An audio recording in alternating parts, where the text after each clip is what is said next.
Hello, friends.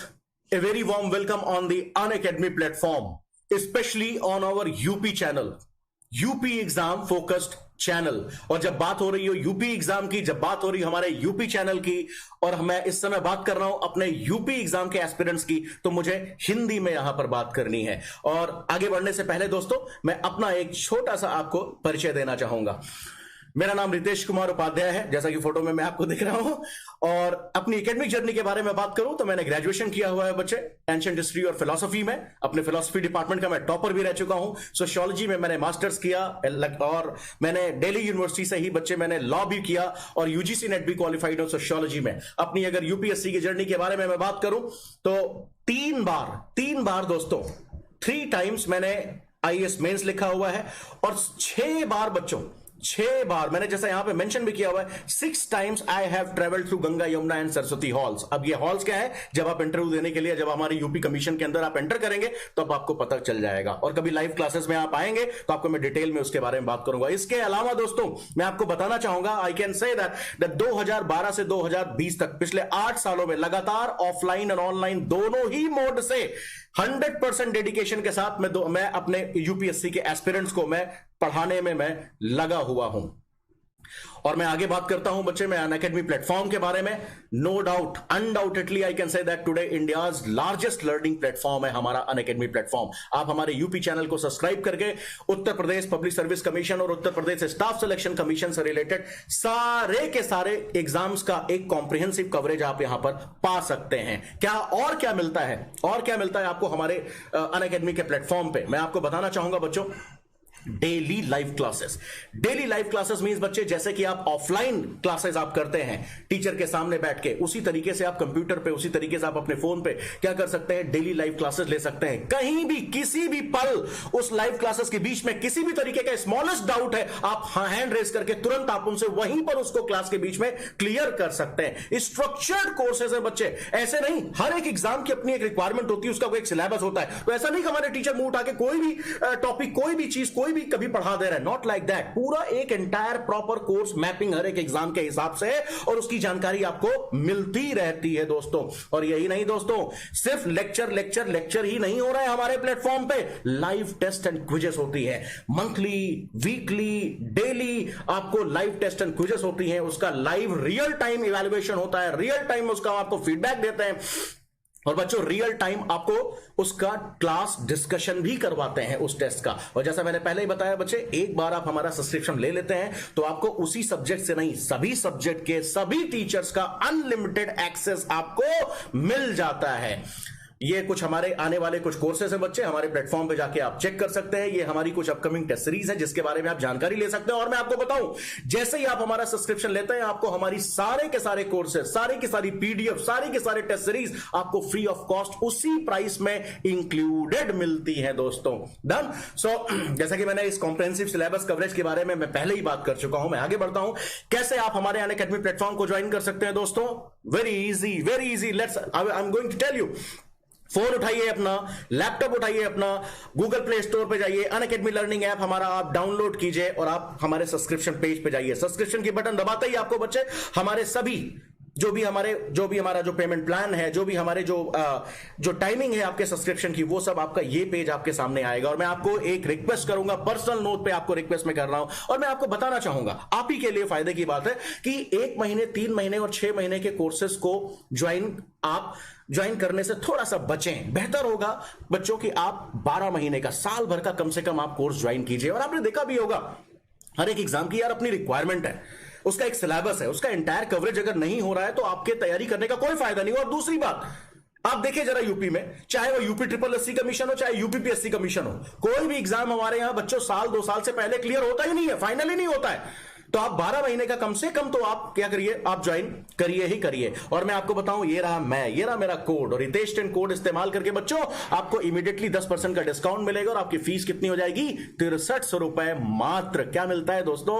और मैं आपको बताऊं, और एक चीज मैं आपको बताता हूं, ये देखिए, जरा आप ध्यान से देखिए, 12 महीने की फीस कितनी है? 7,000 रुपए। 24 महीने के 2 साल की फीस कितनी है? 84 रुपए। यानी कितना ज्यादा दिया आपने? मात्र 1400 रुपए। यानी कि 1 महीने की फीस आप और दे दें तो बच्चों आपको, जो आप 1 साल के लिए 6300 रुपए दे रहे थे, अब आपने कितना किया? 1 महीने की फीस 1260 आपने और दिया, और कितना हो गया? 7,560। मात्र 1 महीने की फीस ज्यादा देके आप 1 साल से सीधा डबल 2 साल का सब्सक्रिप्शन आपको मिलता है। ये मेरा पर्सनल सजेशन है, आपको इसका लाभ उठाना चाहिए। सो दोस्तों, आगे बढ़ते हैं और मैं आपको थोड़ा सा बताना चाहूंगा। आगे के पूरे वीडियो को मैंने 3 पार्ट में डिवाइड किया हुआ है दोस्तों, और पहले पार्ट में मैंने यूपी एग्जाम, स्पेशली मेरा फोकस भी यूपी पीसीएस एग्जाम है, तो मैंने पहले पार्ट में आपको बताने की कोशिश की है कि कैसे हमारा 2018 से हमारा पैटर्न चेंज हुआ है, उसकी रिक्वायरमेंट क्या है, नए पैटर्न से रूबरू कराने की मैंने आपको कोशिश की है।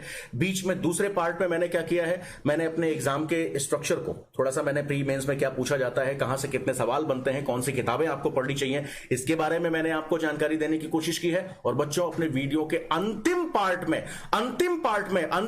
में मैंने आपको बताने की कोशिश की है, एग्जाम की नर्व्स पकड़ने की और आपको पकड़वाने की कोशिश की है। क्योंकि बच्चों, बिना किसी भी एग्जाम की बिना नर्व्स पकड़े आप उसको क्लियर नहीं कर सकते हैं। भीड़ लगी हुई है दोस्तों, कंपटीशन की कमी नहीं है। यूपी में आप जाइए, किसी भी एग्जाम के लिए लाखों लाख फॉर्म भरे जाते हैं, और अगर आप भीड़ का हिस्सा बनना चाहते हैं तो मुझे नहीं लगता कि मतलब कोई फायदा है भीड़ का हिस्सा बनने से। एग्जाम के नर्व्स पकड़िए और क्रैक कीजिए दोस्तों। तो what's we are waiting for, let's do it. आगे बढ़ते हैं दोस्तों, थोड़ा सा स्पीड से मैं चीजों को आगे आपको बताने की कोशिश करूंगा।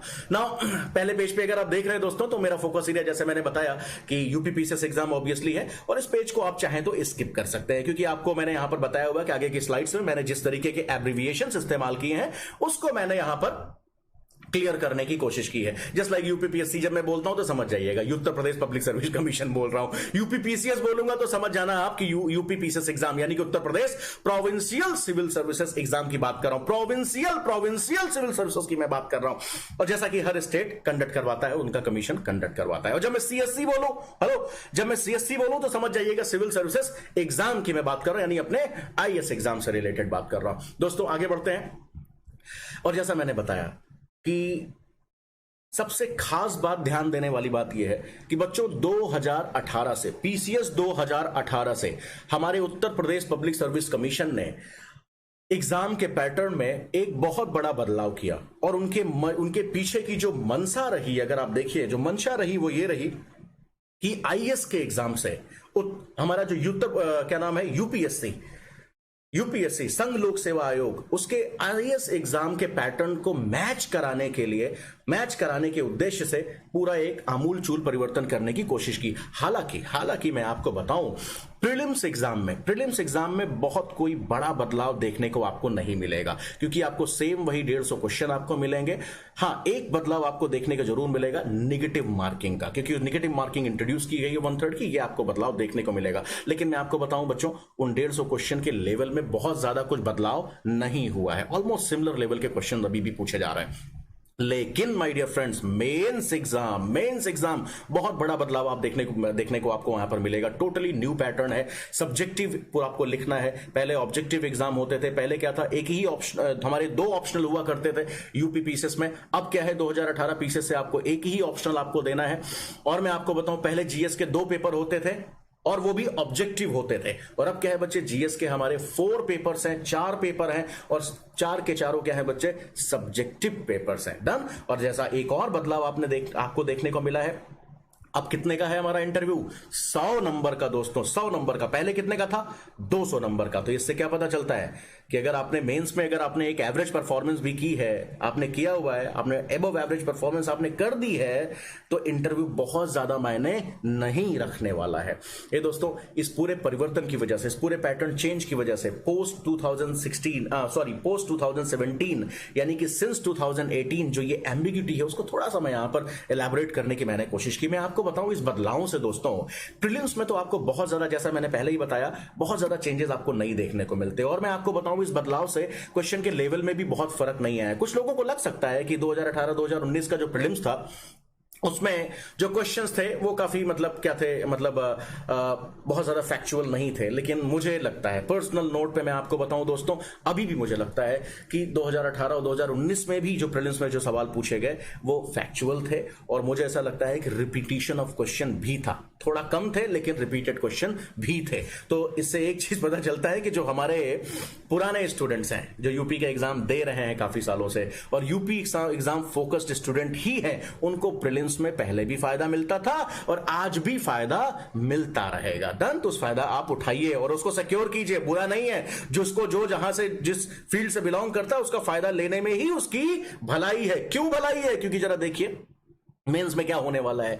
मेंस में क्या हुआ दोस्तों, जैसे ही नया पैटर्न आया बच्चे, पहली बात तो दो चीजें हुई। आप देखिए ओल्ड स्टूडेंट और न्यू स्टूडेंट के बीच में गैप हो गया खत्म। क्या पुराना स्टूडेंट और क्या नया स्टूडेंट। पुराने स्टूडेंट को भी बच्चे अब क्या करना पड़ेगा, हमारे अनअकैडमी प्लेटफॉर्म पर आप उनको आना पड़ रहा है, उनको एथिक्स पढ़ना पड़ रहा है, उनको गवर्नेंस पढ़ना पड़ रहा है, उनको इंडियन सोसाइटी पढ़ना पड़ रहा है, उनको इंटरनल सिक्योरिटी पढ़ना पड़ रहा है।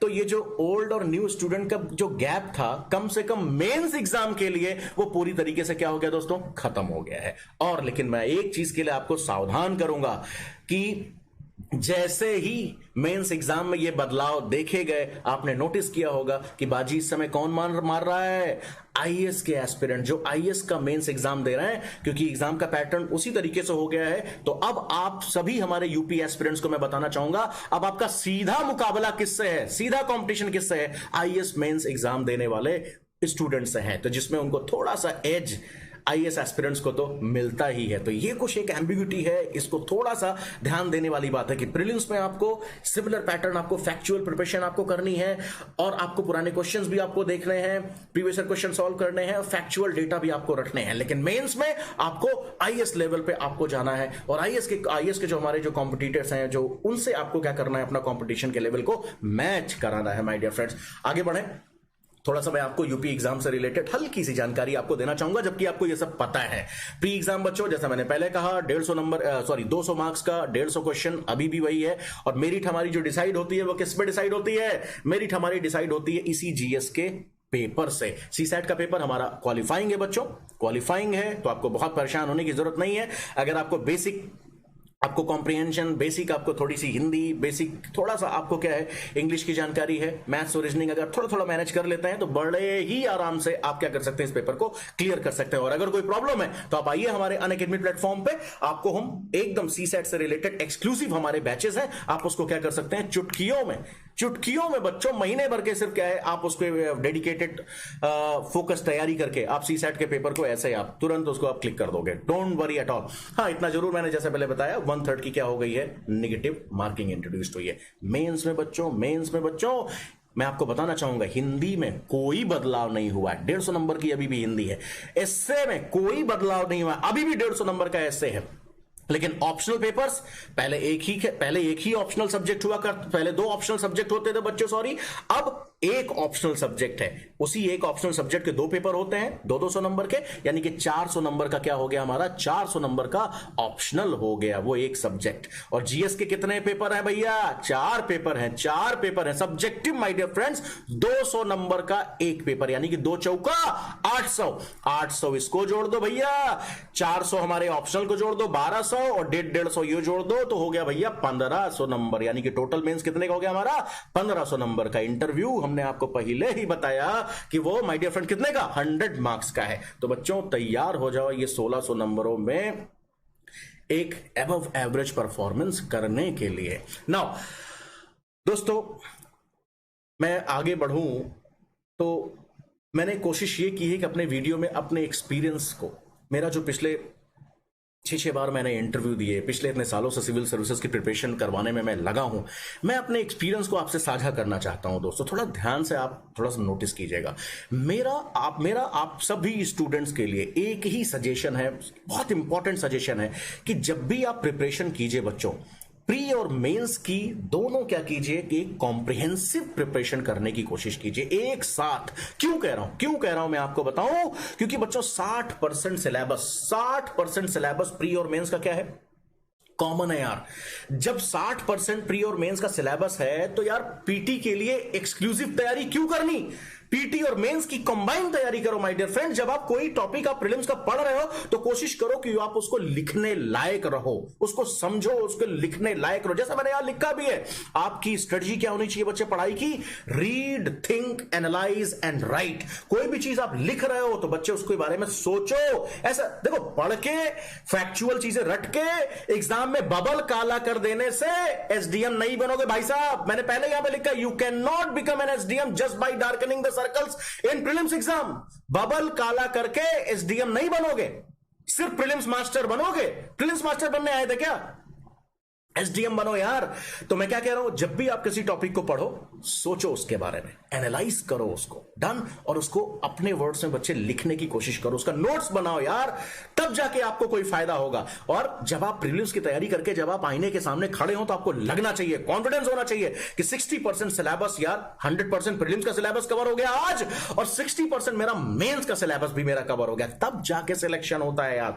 हां, हालांकि मैं एक चीज मैं आपको बताऊं यहां पे कि जैसे एथिक्स हो गया बच्चे, जैसे गवर्नेंस हो गया, जैसे वर्ल्ड हिस्ट्री हो गया, जैसे इंडियन सोसाइटी हो गया, जो कि एक्सक्लूसिवली हमारे मेंस के सिलेबस में है, डन।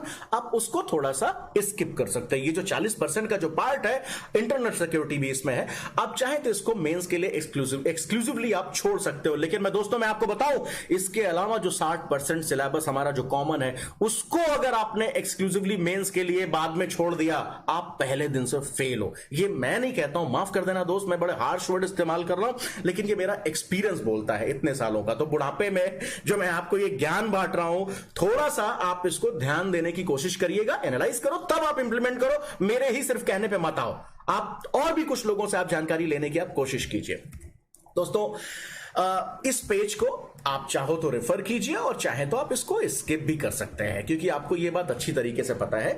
इसमें मैंने आपको एक्सक्लूसिवली प्रीलिम से रिलेटेड कोई स्ट्रेटजी तो मैं खास नहीं कहूंगा, मैं आपको मैंने बताने की कोशिश की है कि हमारे सिलेबस क्या क्या है प्रीलिम्स का, वो जो 60% का जो कॉमन हमारा जो एरिया है, या फिर सॉरी मैं प्रीलिम्स में किस आप देखते हैं 150 क्वेश्चन आता है, उस 150 क्वेश्चन में हिस्ट्री से कितने क्वेश्चन आ गए, पॉलिटी से कितने आ गए, जियोग्राफी जनरल साइंस से फैक्चुअल डेटा क्वेश्चन, यूपीजी के कितना आ गया, करंट कितना आ गया, ये हमने डिस्ट्रीब्यूशन मैंने आपको यहां पर दिखाने की कोशिश की। और मैं एक बात बताऊं, कोट एंड कोट ध्यान देना, अलग अलग टीचर के ये जो 150 क्वेश्चन का जो डिस्ट्रीब्यूशन है अलग अलग सब्जेक्ट का, ये एंटायरली अलग होता है। आपको कंफ्यूज होने की जरूरत नहीं, क्योंकि सीधी सी बात है। फॉर एग्जाम्पल जरा देखो, जियोग्राफी मैंने कितना लिखा, मैं बोल रहा हूं 150 में से कितने क्वेश्चन पूछे जाते हैं, 15 से 20। कोई टीचर कहता है अरे नहीं यार रितेश ऐसा कैसे आपने बोल दिया, 25 क्वेश्चन पूछे जाते हैं, 25 से 30। ए भैया मैं गलत नहीं हूं, आप सही कह रहा, आप भी सही हो, मैं भी सही हूं। रीजन इज दैट, क्योंकि मैंने क्या कर रखा है, मैंने इधर देखो, मैंने मिनरल से रिलेटेड, एग्रीकल्चर से रिलेटेड, अर्बनाइजेशन डेटा से रिलेटेड, इसके लिए मैंने एक अलग कॉलम बना दिया है, कहां, डेटा ऑब्लिक फैक्ट्स करके, वहां पे मैंने क्या कर रखा है, इन सब चीजों को अलग से मैंने काउंट कर रखा है। तो ये इसमें आपको नहीं पढ़ने की जरूरत है, बस आप क्या ध्यान दीजिए, आप इसको पढ़ने की कोशिश कीजिए। आप थोड़ा सा, मैंने बहुत डिटेल में जाके मैंने क्वेश्चंस का डिवीजन मैंने कर रखा है। आई होप आपको ये इंटायर जो मैंने कॉम्प्रिहेंसिव कवरेज 150 क्वेश्चन का डिस्ट्रीब्यूशन कर रखा है, ये ज्यादा फायदेमंद है। आप इसको थोड़ा सा ध्यान से देखने की कोशिश करिएगा। कोई कंफ्यूजन हो तो लाइव क्लासेस जब हमारी होंगी तो आप क्या कर सकते हैं, उसमें आप मुझसे सवाल भी पूछ सकते हैं। ये दोस्तों अब मैं थोड़ा सा मैं आपको बता रहा हूं, अपना एक्सपीरियंस मैं आपको साझा कर रहा हूं कि हाँ आप कैसे, क्या आपको पढ़ना चाहिए इन सभी चीजों को डील करने के लिए, इन सभी पोर्शंस को, सिलेबस को कवर करने के लिए वो कौन सी किताबें हैं जो रामबाण की तरीके से आप उसको इस्तेमाल कर सकते हैं। और दोस्तों मैं आपको पहले बता दे रहा हूं, मैं आपको कंफ्यूज नहीं करूंगा, मैं आपको मल्टीपल बुक्स नहीं बताऊंगा, मैं आपको एक एक सब्जेक्ट में सिर्फ और सिर्फ एक ही किताब बताऊंगा जो कि रामबाण है। दोस्तों आप उसी को 4 बार पढ़ लो भैया। कुछ किताबें जो इतना किताब आप खरीदते हो मत खरीदो, सभी किताबों को रख दो, और कुछ किताबें आप यार एसडीएम बनने के बाद के लिए रख दो भाई, मत पढ़ो यार। अभी सिर्फ मैं जितना बता रहा हूं उतना आप सुनिए। बहुत पढ़ने का शौक चढ़ा है तो एंशिएंट हिस्ट्री का आर.एस. शर्मा की किताब पढ़िए, मेडिवल हिस्ट्री क्या पढ़िए, सतीश चंद्रा की पढ़िए, और स्पेक्ट्रम की किताब से थोड़ा प्यार कर बैठिए। हालांकि बहुत मोटी हो गई है यार, उसका कहीं जिस्ट अगर आप हमारे प्लेटफॉर्म पे आइए, आपको मैं प्रोवाइड करवाऊंगा मॉडर्न हिस्ट्री स्पेक्ट्रम का जिस्ट मैं आपको प्रोवाइड करवाऊंगा, आप वो पढ़ लो, क्योंकि वो बुक भी काफी अब थोड़ी सी काफी मोटी हो गई है। लक्ष्मीकांत की किताब आप चाहो या ना चाहो, अगर आप सिविल सर्विसेज की प्रिपरेशन आप कर रहे हैं तो आपको तो प्यार होना तय है। 6th एडिशन आप खरीदिएगा बच्चों, बहुत ही प्यारी किताब है, एक एक चीज कॉम्प्रिहेंसिवली यहां पे कवर्ड है। इसके अलावा आपको पॉलिटी में कुछ भी पढ़ने की जरूरत नहीं है। ज्योग्राफी के लिए जैसे मैंने बताया बच्चों, एनसीईआरटी की 6th to 12th आप किताबें उठा सकते हैं। और मैं एक बात बताऊं, अगर आपको लगता है कि एनसीईआरटी अगर आप मैनेज नहीं कर पा रहे हैं, जबकि कर पाओ तो बहुत अच्छा है, लेकिन नहीं कर पा रहे हैं तो आप क्या कर सकते हैं, महेश बर्णवाल भाई साहब की किताब आप खरीद सकते हैं।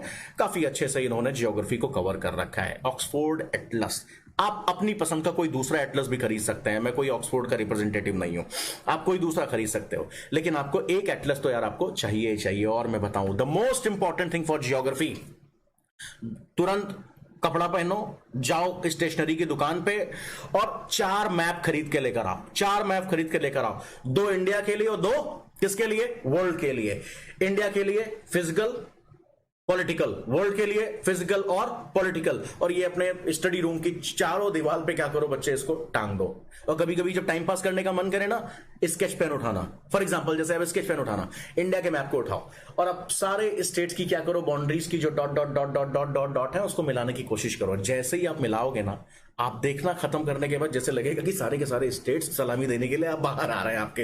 अलग ही आपको एक विजुअल आपको क्रिएट होता है। करके देखो ना यार, एक बार थोड़ा सा ये सब भी करो यार, अच्छी चीजों में भी थोड़ा सा टाइम पास कर लो। एनीवेज, इकोनॉमी की बात कर रहा हूं मैंने यहां पे लिखा हुआ है the very basic books, 9th to 12th NCERT की किताबें। नहीं पढ़ना चाहते हो मत पढ़ो, कोई बात नहीं भाई, मैं आपको जबरदस्ती तो नहीं कर सकता हूं। दूसरा ऑप्शन ही मैं आपको बता सकता हूं, ये रही शंकर गणेश की किताब। शंकर गणेश की किताब इंडियन इकोनॉमी पे आप क्या कर सकते हैं, इसको रेफर कर सकते हैं। बजट मिस नहीं करिएगा, इकोनॉमिक सर्वे मिस नहीं करिएगा।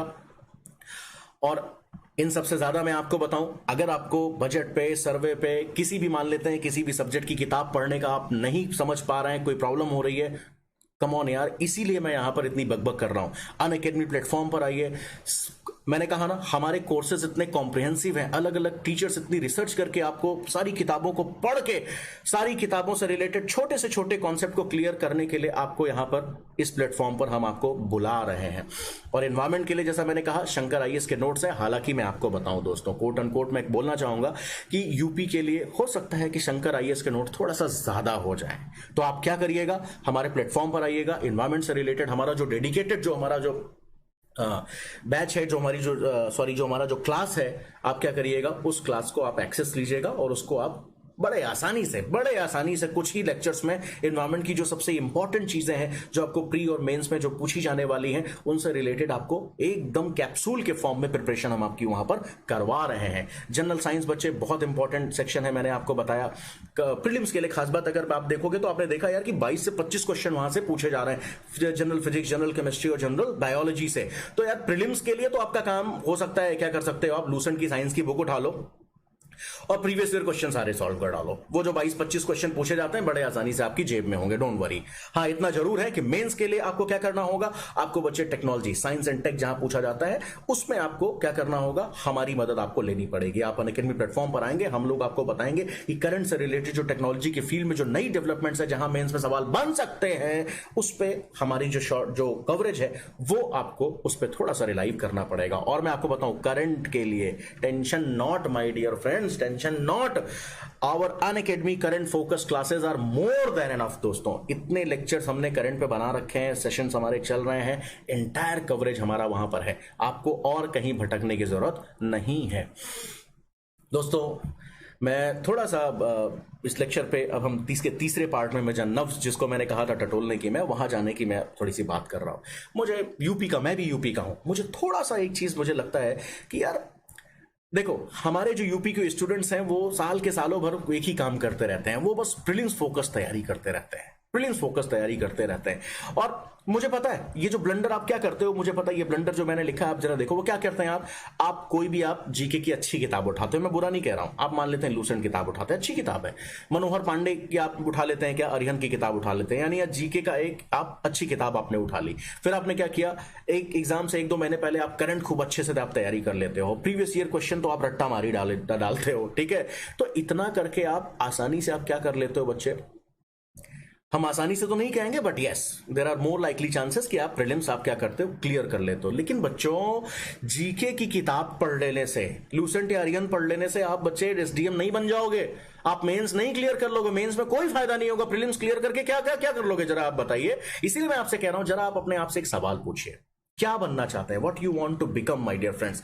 तो बच्चे, आप एक प्रीलिम्स मास्टर बनना चाहते हैं, या फिर आप एक टीचर या फिलोसोफर बनना चाहते हैं, या फिर आप सच में एक एसडीएम बनना चाहते हैं। तो मैंने आपको आगे की स्लाइड में कुछ बताया भी हुआ है। अगर आप ये रहे अरिस्टोटल चचा, हमारे अरिस्टोटल चचा ये रहे, मैं तो इतना बुढ़ा नहीं हूं, कोई टीचर है हमारे भाई साहब। तो आप क्या बनना चाहते हैं? अगर आप टीचर या फिलोसोफर बनना चाहते हैं तो नो डाउट आपके लिए ये जो टेक्निक है, ये जो विधा है पढ़ने की, ये आपके काम आएगी। आप ये करो, कोई प्रॉब्लम नहीं, लेकिन इससे आप टीचर ही बनोगे। हार्डवर्क पे ही अगर आपका फोकस है, हार्डवर्क पे ही फोकस है, तो आप रिसर्च करते रहो। इमोशनल अटैचमेंट आपका किसी एक सब्जेक्ट से हो जाता है, आप उसी पे अपना सारा टाइम, एक ही सब्जेक्ट, एक ही टॉपिक पे अगर आप देते चले जाते हो बच्चों, तो फिर आप क्या काम करोगे? आप उसी पे ज्यादा रिसर्च, एक ही चीज पे आप करते चले जाते हो, तो आप सिर्फ एक फिलोसोफर या टीचर बनने की राह पर आप जा रहे हो। तो बच्चों, आपका फोकस सिर्फ और सिर्फ नॉलेज इनहैंसमेंट नहीं होना चाहिए यार। नॉलेज के लिए यार सारी जिंदगी बची, आप नॉलेज इनहैंस करते रहना यार। आपको क्या करना है ए बच्चों, आपको क्वेश्चन सॉल्विंग स्किल क्या करनी है, डेवलप करनी है, और उस एग्जाम की नब्ज पकड़ के उसको क्या करना है, एकदम धुआं धुआं करके आगे बढ़ना है। भाड़ में जाए नॉलेज यार, देखेंगे आगे, रिसर्च की जाएगी, ठीक है, किसी से प्यार कर लेंगे, किसी सब्जेक्ट से, देखा जाएगा आगे। अभी नहीं, अभी क्या करना है, एग्जाम फोकस प्रिपरेशन करनी है। और जैसा मैंने अभी पहले भी बताया, प्रिलिम्स मास्टर बनना चाहते हो, अपने ही क्या है, अपनी दुनिया में मुंगेरी लाल के सपने में खुश हो, 10 लोगों को घूमते फिर रहे हो। अगर आप बता रहे हो कि मैंने यार 10 बार मैंने प्रीलिम्स क्लियर किया, 10 बार मैंने मेंस दिया, क्या फायदा मेरे भाई, क्या फायदा? बहुत लोग आप देखेंगे बोलते रहते 10 बार मैंने क्या किया, मेंस दिया हुआ, कोई फायदा नहीं। ऐसे लोग बस एक डे ड्रीमर है, दिवा स्वप्न देखते हैं एसडीएम बनने के, वो कुछ नहीं कर पाते हैं। तो मैंने आपको वही बताओ, क्यों? क्योंकि वो बच्चे वही टेक्निक फॉलो करते हैं। कोई जीके की किताब पढ़ लेंगे, करंट पे फोकस कर लेंगे, प्रीवियस ईयर क्वेश्चन रट्टा मार के बैठे हैं और प्रीलिम्स निकाल के वो बैठे हुए हैं, कोई फायदा नहीं है उससे। तो रटंत विद्या, उससे कुछ भी नहीं होने वाला। ये जो संस्कृत का जो श्लोक है हमारा, आप इसको ध्यान से देखिएगा, कोई फायदा नहीं है रटंत विद्या से। आपका नुकसान ही, आपका विकास आपका रुक जाता है। तो आप एसडीएम बनने के लिए आए हैं, तो आप आगे की स्लाइड्स पे जरा फोकस कीजिए। अगर आप सच में अगर आप एसडीएम बनना चाहते हैं, तो बच्चे हार्ड वर्क से ज्यादा आपका फोकस कहां होना चाहिए, स्मार्ट वर्क पे होना चाहिए। मैंने जैसा लिखा है बच्चों, never get emotional with any subject और टॉपिक, नॉट एट ऑल। कभी भी किसी सब्जेक्ट से प्यार मत करिए, कभी भी किसी क्या करिए। हाँ, आपका हो सकता है इमोशनल अटैचमेंट थोड़ा सा हो आपके ऑप्शनल पेपर से, लेकिन यार जीएस के किसी भी टॉपिक से, जीएस किसी मान लो हिस्ट्री से, ज्योग्राफी पे, एथिक्स पे सारा टाइम दे रहे हो, नो, सबको इक्वल टाइम देना है। जिसका जितना वेटेज है उतना फोकस हमें देना है, किसी से प्यार नहीं करना यार। और थोड़ा सा मैं आपको बताऊं, behave like a fox not like a lion. थोड़ा सा एक चालाक बन जाओ, थोड़ा सा धूर्त बन जाओ। ज्यादा शेर खान बनने की जरूरत नहीं है, बनते रहिए सारी लाइफ में यार एसडीएम बन जाने के बाद, अभी जरूरत नहीं है। और मैंने आपको कहा, ए बच्चों, प्रीवियस ईयर क्वेश्चंस, पुराने questions, test series syllabus, previous year question, test series and syllabus. इससे ज्यादा प्यार किसी भी किताब को मत करो, इससे ज्यादा भाव किसी को भी मत दो। मैं बता दे रहा हूं, सिलेक्शन लेना है तो किसी को भी भाव मत दो। और मैं आपको बताऊं, जैसा मैंने क्लियरली यहां पर लिखा है, आपकी जो प्रिपरेशन होनी चाहिए बच्चों, वो मेंस फोकस्ड होनी चाहिए rather than prelims focus. Done. और ये मैं पहले भी आपको बता चुका हूं बच्चे, आपकी जो स्ट्रेटजी होनी चाहिए, क्या होनी चाहिए, आप जब भी कोई चीज पढ़ रहे हो, whenever you are reading something, think it, analyse it and then write it. आप मान लेते हैं न्यूज कोई पढ़ रहे हैं, या फिर आप मान लेते हैं हमारे अनअकैडमी के प्लेटफॉर्म पे अगर आप कोई चीज, आप यहां पर जानकारी आपको दी जा रही है, या फिर कोई बुक आप पढ़ रहे हैं, लक्ष्मीकांत से कोई आप बुक पढ़ रहे हैं, पार्लियामेंट का सेशन चल रहा है, क्या चल रहा है वहां पे, क्या प्रोसीजर्स हैं, आप उसको वॉच कीजिए, थोड़ा सा सोचिए उसके बारे में। कोई बिल पास हो रहा है तो उसकी क्या इंपैक्ट हो सकते हैं, हमारे टारगेट जो हमारा जो ऑडियंस है उस पर क्या हमारा इंपैक्ट हो सकता है, थोड़ा सा ध्यान देने की कोशिश कीजिए। निर्मला सीतारमण मैम ने, फाइनेंस मिनिस्टर ने अभी क्या किया, हमारे जीडीपी के 10% वो बोलती हैं कि हाँ ठीक है, हमने क्या किया, उतना पैकेज उसको दिया। आप उसको एनालाइज करो, उस पैकेज में क्या क्या उसके फायदे हैं, क्या नुकसान है, डाउन ट्रॉडन सेक्शन तक के लिए, गरीबों तक के लिए, टारगेट जो हमारा जो क्या है, जो पूल है, क्या हम गरीबों तक उसका फायदा पहुंच रहा है, नहीं पहुंच रहा है, इन सब चीजों को के बारे में सोचो डियर। गोला काला करने लायक बस बन गए, प्रीलिम्स निकल के बैठे, उससे कोई फायदा नहीं है। सोचो, एनालाइज करो बच्चे, और पेन उठाओ, बैठे मत रहो, पेन उठाओ, लिखो। और लिखो क्या बच्चे, अपना नोट्स बनाओ, मेक योर ओन नोट्स। और बताऊं, नोट्स बनाने के चक्कर में पोथन्ना पोथी मत बना लेना, ये मैं बता रहा हूं, मेरा एक्सपीरियंस बोल रहा है बच्चों। पोथी मत तैयार करो मेंस क्या नाम है, नोट्स बनाने के लिए। और नोट्स जब भी बनाओ बच्चे क्या करो, किस चीज का नोट्स बनाना है, उठाओ अपना मेंस का सिलेबस, मेंस का सिलेबस उठाओ, और मेंस के सिलेबस में एक एक वर्ड जो भी लिखा हुआ है उस वर्ड को पिक करो, और उस वर्ड के बारे में कितने, मैक्सिमम मैं बता रहा हूं 100 वर्ड्स ओनली, एकदम शॉर्टेस्ट एंड क्रिस्पी, जो भी मोस्ट इंपॉर्टेंट चीजें हैं वो 100 वर्ड्स का क्या करो, नोट बना लो। अगर यार किसी भी टॉपिक पे 100 वर्ड्स अगर आपने ईमानदारी से बहुत, जो भी उससे रिलेटेड कोई थ्योरी है, कोई थिंकर है, कोई क्या है बच्चे फैक्ट है, कोई क्या नाम है, कोई एक्ट है, कोई अमेंडमेंट है, कोई भी एग्जाम्पल है, कोई स्टडी है, आपने अगर लिख रखे हैं 100 वर्ड्स में, ये बच्चों उसको 200 वर्ड 250 वर्ड तो भूल जाओ, उसको 500 वर्ड में आप चुटकियों में क्या कर सकते हैं, उसको आप एक्सपैंड कर सकते हैं एग्जामिनेशन हॉल में। और बच्चों पढ़ो उतना ही, लिखो उतना ही जो आप एग्जाम में कैरी कर पाओ, ले जा पाओ, और एग्जामिनेशन हॉल में उसको वॉमिट कर पाओ, नहीं तो कोई फायदा नहीं आपकी पढ़ाई का। पढ़ लिया, अरे भैया पढ़ लिया यार, लिख के दिखाओ एग्जाम में 3 घंटे में, तब तो मैं जानू। तो बच्चे आपको मैंने बार बार मैं कह रहा हूं, question solving and writing skill आपको क्या करनी है, जनरेट करनी है, नॉलेज एनहेंसमेंट सारी जिंदगी करते रहना, कोई आपको मना नहीं कर रहा बच्चे। और मैं फिर से कह रहा हूं, सिंगल सोर्सेज आपने देखा होगा, मैंने पहले भी आपको सिंगल सोर्स, सिंगल किताब आप पढ़ो और उसको बार बार पढ़ो, multiple reading of the single source, multiple reading of the same source आप करो, मल्टीपल रीडिंग्स करो सेम सोर्स की, ना कि मल्टीपल सोर्सेस पे आप जाइए वहां पे। और मैं आपको बताऊं, कोशिश कीजिए, जब भी आप चीजों को एनालाइज कीजिए, थोड़ा सा कोशिश करो, जब आप पढ़ रहे हो, कोई भी टॉपिक पढ़ रहे हो, कोई भी सब्जेक्ट पढ़ रहे हो, न्यूज़पेपर आप पढ़ रहे हो, तो खास बात क्या करो बच्चे, कमीशन का, एग्जामिनर का, इवैल्यूएटर का, जो कॉपी हमारा जो चेक कर रहा है, जो पेपर बनाता है, कमीशन का, थोड़ा सा माइंडसेट आप समझने की कोशिश करो। न्यूज़पेपर आप पढ़ रहे हो तो आपके मन में क्या आना चाहिए कि यार हमारा क्या ये न्यूज कितनी इंपॉर्टेंट है, या अभी ट्रेंड में क्या इंफॉर्मेशन चल रही, कोरोना क्राइसिस से क्या होगा हमारे सामाजिक संबंधों पे, हमारे आर्थिक संबंधों पे, हमारे क्या है इंटरनेशनल रिलेशन पे, हमारे एक्सपोर्ट इंपोर्ट पे किस तरीके का इंपैक्ट बनेगा। अरे यार ये न्यूज तो अभी क्या है, अम्फन तूफान आया, कहां पर, बंगाल में, हो सकता है कि तूफान से रिलेटेड, तूफान अभी आपने देखा गुजरात और कहा है महाराष्ट्र में भी तूफान आया, तो आप क्या कर सकते हैं, आपके मन में ये चीज आनी चाहिए कि यार अब हमारा कमीशन जरूर हो सकता है कि जब एग्जामिनर जब क्वेश्चन पेपर सेट कर रहा हो ज्योग्राफी का, तो हो सकता है कि साइक्लोन्स के बारे में जरूर सवाल पूछ सकता है। तो ये मन में ये सब चीजें सोचो और अपनी प्रिपरेशन को उसी हिसाब से क्या करो बच्चे, आप आगे लेके जाओ। ठीक है, आपको फोकस रहना है, एग्जाम किस पे फोकस करना है, कमीशन पे फोकस करना है, जो आपकी सराउंडिंग है उस पे फोकस करना है, और आप ऐसे ही नहीं कूक मंडूक की तरीके से पढ़ते चले जा रहे हो, नो। और मैंने क्या देखा सबसे लास्ट में, देखो जरा इंटरव्यू के लिए मैंने कहा, ये मैं ऐसा करता था कि B familiar with the faces of UPPSC board members. तो जब मैं करता था कि यार जब इंटरव्यू के लिए जाने वाले होते हो आप ना, तो कोशिश करो उससे 1 हफ्ते पहले आप गूगल पे जाओ, आपके जितने भी क्या है बोर्ड मेंबर्स हैं उनकी फोटोज एक बार देख लो। क्योंकि होता क्या है कि जब आप जाते हो, मैं बताऊंगा नहीं किस हॉल में जाते हो, ये मेरा पहले ही सवाल था, आप बताओगे, लाइव क्लासेस में बात करेंगे। जब आप जाते हो, वो लाइट जो जलती रहती है ना, रेड क्या नाम है, 0 वाट का बल्ब जैसे ही बुझता है, आए धक धक लगता है कि अब पुराना जो गया हुआ स्टूडेंट वो निकलने वाला है, अब मेरी बारी आ गई।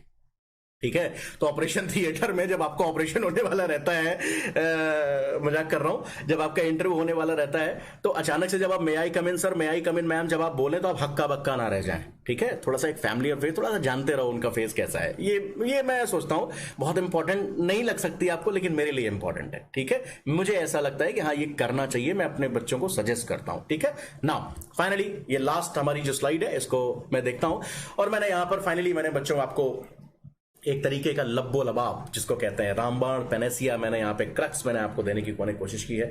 और मैं आपको पहले ही बता दे रहा हूँ, बहुत डिटेल में मैं नहीं जाऊंगा, लिखा हुआ है, आप चीजों को समझ भी सकते हैं। कुछ चीजों पे मैं आपको बच्चे फोकस करना चाहूंगा। मैंने कहा ना यार, treat this PCS exam as an average level exam. इस एग्जाम को बहुत बड़ा मत बना दो, बहुत बड़ा मत समझो यार कि बहुत बड़ा कोई तोप एग्जाम है, अदरवाइज पहले दिन से फेल हो जाओगे। ठीक है, एवरेज लेवल का एग्जाम है यार, क्या प्रॉब्लम क्या है। और आपको भी बच्चे बस एक एवरेज लेवल का स्टूडेंट होना है, एवरेज लेवल का स्टूडेंट होना है। आपको कोई जरूरी नहीं कि आप एकदम 10 पॉइंटर हो, यूपी बिहार बोर्ड के आप टॉपर ही हो, ऐसा कहीं से कुछ नहीं। आपको बस एक एवरेज स्टूडेंट होना है। और मैं आपको बताऊं, प्रीलिम्स में आपको बस एक पासिंग मार्क लेकर आना है, बस वो एक आपको टिकट देता है मेंस एग्जाम देने के लिए, दैट्स इट। और मैं आपको बताऊं, कोशिश करो कि मेंस एग्जाम में आके, मैं आपकी कोशिश यही होनी चाहिए, टेस्ट सीरीज वगैरह लगा के आप बस यही सोचो किसी तरीके से क्या करना है बच्चे, हमारे अंदर ये स्किल होनी चाहिए कि 3 घंटे में पूरा पेपर मुझे क्या क्या करना है, कवर करना है। वो भी एक बहुत बड़ा काम है, ये कोई नहीं बताएगा, मैं बता रहा हूं। 3 घंटे में क्या करना, पेपर कवर करना भी महाभारत हो जाता है, मैं आपको बता रहा हूं। कई बार खासकर एथिक्स का पेपर आप ध्यान दे दीजिएगा। और मैं बता रहा हूं, जब मेंस का एग्जाम आप दे रहे हो तो ये मत सोचो, हीरो बनने की कोशिश मत करो कि मैं क्या करूं, या फिर आप जब टेस्ट सीरीज सॉल्व, ये मत सोचो कि मैं एकदम बेस्ट आंसर लिखूंगा, बेस्ट आंसर लिखूंगा। नो ए भाई साहब, एवरेज लेवल का आंसर लिखने की कोशिश करो, हीरो मत बनिए। मैं आपको बता दे रहा हूं, एवरेज लेवल का ही आप क्या करते हैं, जब 50-55% आप नंबर लेकर आते हैं, आपका सिलेक्शन हो जाता है। तो आप 10 में 7 वाला आंसर, 8 वाला आंसर मत लिखिए, 10 में 5 वाले आंसर को लिखने की कोशिश कीजिए। डन। हाँ, ऑप्शनल पेपर पे आप क्या करिए, फोकस करके उसको कमांड करने की आप कोशिश करिए। हिंदी के पेपर को बच्चों मैं कहूंगा, यूपी के जो इतने हमारे स्टूडेंट्स हैं, मैं आपसे रिक्वेस्ट करूंगा, जो आपकी स्ट्रेंथ है उसको जाने मत दीजिए। हिंदी के पेपर को आप क्या करिए, एकदम आप उसको सीरियसली लीजिए, ठीक है। आईएएस की जो तैयारी करते रहते हैं वो थोड़ा सा उनकी मतलब वो हिंदी में क्या होता है, हिंदी के पेपर उतना अच्छा परफॉर्म नहीं कर पाते हैं। तो जो हमारे यूपी फोकस, जो हमारे एग्जाम देने वाले बच्चे हैं, भगवान भाई साहब, यही मैं बोलूंगा कि कम से कम 110 लेकर आओ, 115 लेकर आओ, आप ला सकते हैं। यूपी फोकस एग्जाम्स वालों से मैं यहां पर कह रहा हूं। और एसए पेपर यार थोड़ा सा सीरियसली ले लो भाई साहब, थोड़ा सा पढ़ लो यार, थोड़ा सा टॉपिक्स को इस तरीके से एनालाइज करो, कुछ कोट्स लर्न कर लो, कुछ कोट्स जरूरत के हिसाब से फिट कर दो, वहां पे चिपका दो, कुछ अंडरलाइंस वहां पर आप कुछ कर दो, कुछ टेबल बना दो, कुछ आप फिगर्स दे दो, कुछ स्टडीज डाल दो। तो थोड़ा सा यार, जब आप मेंस के लिए प्रिपरेशन कर रहे होते ना अलग अलग सब्जेक्ट की, उन्हीं चीज को कुछ कंटेंट्स का इस्तेमाल करके क्या कर सकते हैं आप, ऐसे पेपर के को अच्छे से आप लिख सकते हैं, ठीक है। फ्री फंड के नंबर आपको देके जाता है यार। डन। और मैं आपको बताऊं बच्चों, बाकी चीजें तो बहुत आम बातें मैंने यहां पर बता रखी है, लेकिन मैं आपको एक चीज यहां पर मैंने लिखा है, गट्स टू स्टे से sorry with the smiling face in interview. मैं आपको कह रहा हूं बच्चों, मेंस पे आप अच्छा परफॉर्म करिए, फोकस करिए, इंटरव्यू में डरने की जरूरत नहीं है। 100 नंबर का इंटरव्यू है, इंटरव्यू बोर्ड के सामने आप जाइए और 10 सवाल भी अगर आप पूछे जा रहे हैं तो बच्चे गट्स के साथ, स्माइलिंग फेस के साथ सॉरी बोलने की आप कुव्वत रखिए। और अगर आप स्माइलिंग फेस के साथ sorry sir, sorry ma'am, right now I can not recall, अभी मुझे याद नहीं आ रहा है, सॉरी मैम, चलेगा यार, आप एवरेज नंबर आपको मिलेगा, वो आपको नॉलेज टेस्ट करने के लिए नहीं बैठे हैं। और मैं बताऊं, द मोस्ट इंपॉर्टेंट थिंग बच्चों, नो फियर ऑफ फेलिंग। आधे से ज्यादा बच्चे सब यही सोचते रहते हैं, अरे यार फेल हो गया तो क्या होगा, फेल हो गया तो क्या होगा, अरे फेल हो गया तो फेल हो गए यार, क्या प्रॉब्लम है, दोबारा लड़ेंगे यार। और दूसरी बात, नहीं बन पाया आईएएस पीसीएस, नहीं बन पाए तो आईएएस पीसीएस बनने के लिए पैदा किया था क्या भगवान ने? अरे ये तो सोसाइटी ने बनाया है यार, ये सारी चीजें। इट्स ओके, लाइफ में करने के लिए बहुत कुछ है। तो मैंने कहा ना, जब आपके अंदर से ये मन से ये डर जाएगा, तभी आप अपना 100% आप वहां पर दे पाओगे। और मैं आपको बताऊं, align your thoughts with the philosophy and ideals of our constitution. जब भी अपने विचारों को क्या करिए बच्चे, हमारे कॉन्स्टिट्यूशन के आदर्शों और उसके दर्शन को से मैच कराने की कोशिश कीजिए, तभी आप बच्चे सोचते हो और तभी आप अपने आंसर का जो कंक्लूजन का पार्ट है ना, उस पर आप कोई एक गलत स्टैंड नहीं लेते हो, राइट स्टैंड लेते हो। हमारे कॉन्स्टिट्यूशन के फिलॉसफी के हिसाब से आप क्या करते हो, एक कंक्लूजन आप लिखते हो। और फाइनली जैसे मैंने लिखा है बच्चे, माँ बाप और पेरेंट्स का, भगवान का आशीर्वाद तो जरूरी है ही है। स्केलिंग देवता, ये मैंने लिखा है, स्केलिंग देवता। आज नहीं बताऊंगा बच्चे स्केलिंग देवता के बारे में, मैं आपको बताऊंगा कब, कभी अपनी लाइव क्लासेस में मुझसे पूछिएगा कि सर स्केलिंग देवता आपने क्या लिखा था, ये आपको बाद में बताऊंगा, ये ट्विस्ट है आपके लिए। डन। ये सारी चीजें अगर आप करते हैं तो मैंने ये जो इक्वेशन बनाई है, 100% आप कहां क्या बनते हो बच्चे, एसडीएम बनते हो। और कहां पहुंचते हो, हेलो, एसडीएम बन गए मालिक, तो कहां ट्रेनिंग होगी आपकी? आईएएस के बारे में तो देखो सबको पता होता है कि लबासना मसूरी जाएंगे। एसडीएम बनने पे कहां जाओगे, यूपी में, लखनऊ जाओगे बच्चे, उपम में UPAAM में, Uttar Pradesh academy of administration and management में। ये रही उसकी फोटो, ये देखो, ये रहा उसका फोटो, देखो। डन। ए बच्चों, इसी के साथ मैं अपने इस सेशन को मैं खत्म करूंगा और आपसे मैं मिलूंगा कहां पे, लाइव सेशन में मैं आपसे मिलूंगा।